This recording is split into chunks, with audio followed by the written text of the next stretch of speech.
હવે વાત અરવલ્લીની કરીશું। અરવલ્લી જિલ્લામાં માવઠાએ ખેડૂતોને બરબાદ કરી દીધા છે। મોડાસા, શામળાજી, ધનસુરા, ભિલોડા પંથકમાં માવઠું ખાબક્યું છે। ઘઉં, બટાકા, ચણા સહિતના પાકને ભારે નુકસાનની ભીતિ।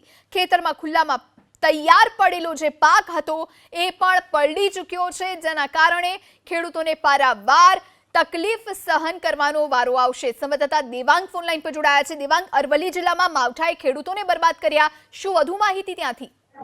બિલકુલ વાત કરવામાં આવે તો હવામાન વિભાગ દ્વારા જે આગાહી આપવામાં આવી હતી તે અનુસાર વહેલી સવારથી જ અરવલ્લી જિલ્લામાં વાદળછાયું વાતાવરણ સર્જાયું હતું। બપોર બાદ અરવલ્લી જિલ્લામાં વાતાવરણમાં પલટો આવ્યો હતો। ત્યારબાદ સાર્વત્રિક જે માવઠું છે તે વરસ્યું હતું। ખાસ કરીને મોડાસા, શામળાજી, ધનસુરા અને ભિલોડા પંથકમાં વરસાદી માવઠું પડ્યું છે। આ વરસાદી માવઠાના કારણે ખેડૂતોના ખેતરની અંદર પાણી ભરાયા છે। ખાસ કરીને જે ભિલોડા પંથક આવેલો છે, અંતરિયાળ વિસ્તારનો જે પંથક છે તેની અંદર સાર્વત્રિક માવઠું વરસ્યું છે।